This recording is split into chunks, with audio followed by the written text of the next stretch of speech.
បាទសួស្តីពុកម៉ែបងប្អូនទាំងគ្នាដែលបានទិញម៉ាស៊ីនភ្ញាស់ពងមាន់ពីហាង Premier Incubator យើងខ្ញុំទៅ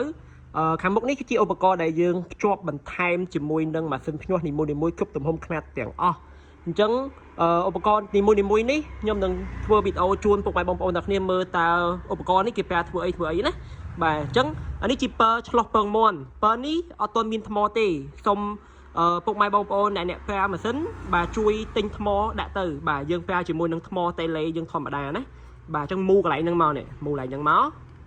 បាទបើកអញ្ចេះមកឃើញថ្មហើយបាទឃើញកន្លែងដាក់ថ្មបាទអញ្ចឹងសុំដល់ទិញថ្មអាថ្មតូចៗយើងណាបាទថ្មតូចៗយើងហ្នឹងបាទអញ្ចឹងមិនខ្វះទេថ្មប្រភេទថ្មតូចៗនេះបាទនៅតាមតូបលក់ចាប់ហួយអីផ្សេងៗណាគឺមានហើយបាទអញ្ចឹងមិនខ្វះទេសុំបងប្អូនទាំងគ្នាដល់ទិញតែខ្លួនឯងដាក់ទៅហ្នឹងហើយបាទអញ្ចឹងគាត់អាថ្ម3មិនខ្វះនៅក្នុងការលក់ទេនៅក្នុងទីផ្សារយើងណាបាទអញ្ចឹងដាក់វាមកមូអញ្ចឹងមកបាទហើយមុនដាក់យើងមើលបោកដកវាទៅដាក់វាត្រូវណាបាទហើយយើងមូវាមកហើយយើងចុចវាមកបាទចុចទៅឃើញភ្លឺបាទចុចទៅយើងឃើញភ្លឺណាបាទអញ្ចឹងគឺប្រើសម្រាប់ឆ្លោះមើលពងបាទតើពងនៅក្នុងម៉ាស៊ីនយើងមានការលូតលាស់ឬពងល្អពងមិនល្អយើងឆ្លោះមើលតាមដានទៅអានឹងជាសម្ភារៈយើងបន្ថែមណាបាទជាសម្ភារៈយើងបន្ថែមជូនទេសម្រាប់បងប្អូនយកទៅឆ្លោះមើលសុទ្ធរៀនឆ្លោះមើលដល់ខ្លួនឯងទៅបាទអញ្ចឹងយើងទិញថ្មដាក់អញ្ចឹងទៅបាទហើយបន្តមកទៀតយើងមានអំពូកម្ដៅកូនមាន់អំពូនេះគឺ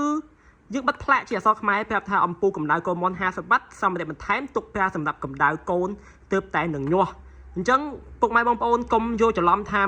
អំពូនេះគឺប្រើជាមួយនឹងម៉ាស៊ីនឬក៏ភ្ជាប់ជាមួយនឹងម៉ាស៊ីនបាទអញ្ចឹងអំពូហ្នឹងគឺទុកសម្រាប់កម្ដៅកូនមាន់ទូចៗវាមានកម្លាំង50 វ៉ាត់អញ្ចឹងរកទិញជាមួយនឹងគុតអំពូតខ្សែភ្លើងអីយើងធ្វើវាទៅសម្រាប់យើងចិញ្ចឹមឬក៏យើងកម្ដៅស្អំវាបាទអញ្ចឹងគឺសម្ភារៈយើងបន្ថែមជួនទុកសម្រាប់កម្ដៅកូនទេបាទមូលហេតុដែលយើងថែមគ្រប់អំពូឲ្យគឺពុកម៉ែបងប្អូនយើងពេលខ្លះដាក់ពងនៅក្នុងម៉ាស៊ីនផលិតឲ្យវាញាស់ចេញជាកូនហើយយើងអាចភ្ញាស់វាញាស់ហើយប៉ុន្តែគាត់អត់ចេះថែទាំបាទអត់ចេះថែទាំគាត់យកអាគ្រាប់អំពូធំយកមកដាក់កម្ដៅស្អំកូនធ្វើឲ្យកូនមាន់កូនទាកូនគួយដែលយើងខំភ្ញាស់មកហ្នឹងវាងាប់ទៅវិញបាទអញ្ចឹងកាលណាកម្ដៅជាមួយនឹងអំពូធំលើសកម្លាំងលើសកម្ដៅវាក្ដៅខ្លាំងពេកធ្វើឲ្យកូនមាន់ដែលយើងខំភ្ញាស់ឲ្យវាញាស់ហ្នឹងវាងាប់ទៅវិញហើយបាទអញ្ចឹងយើងទៅការប្រភេទអំពូទូចទេកម្ដៅស្អំវាអញ្ចឹងអំពូនេះគឺយើងប្រើសម្រាប់កម្ដៅវារយៈពេលត្រឹមតែ2ថ្ងៃដែលញាស់រហូតដល់10ថ្ងៃបាទអញ្ចឹងយើងរកគុតអំពូអីយើងប្រើជាមួយគុតអំពូថ្មណាតខ្សែភ្លើងអីប្រើទៅបាទហ្នឹងយើងថែមជួនកុំឲ្យយើងពិបាកនៅក្នុងការរកទិញគេហើយប្រើជាមួយនឹងអំពូធំវាខុសកម្លាំងបាទវាខុសកម្លាំងក្ដៅខ្លាំងពេកធ្វើឲ្យកូនមាន់យើងងាប់អញ្ចឹងអានេះត្រឹមតែ50 វ៉ាត់ទេយើងប្រើសម្រាប់កម្ដៅកូនមាន់កូនទាហ្នឹងគឺសមល្មមណាបាទសមល្មមសម្រាប់កូនមាន់ដែលទើបនឹងញាស់ថ្មីនឹងឯងហើយទី3យើងមានខ្សែចាប់អាគុយអញ្ចឹងខ្សែនេះទុកប្រើជាមួយនឹងម៉ាស៊ីនភ្ញាស់ពងមាន់បាទយើងដោតជាមួយនឹងម៉ាស៊ីនយើងចាប់អាគុយបោកដកបាទសម្រាប់ពេលដែលម៉ាស៊ីនដាច់ភ្លើងយើងអាចយកអាគុយមកចាប់បានអាគុយ DC 12 វ៉ុលប្រហែលអំពែក៏បានដែរអំពែកាន់តែធំវាកម្លាំងផ្ទុកភ្លើងវាកាន់តែយូរម៉ោងបាទអញ្ចឹងយើងអាចយកជាមួយនឹងអាគុយចាប់ស្គាល់បាននៅពេលដាច់ភ្លើងបាទហើយទី4យើងមានដបនេះមួយបាទសម្រាប់យើងដាក់ទឹកសាប៊ូអាក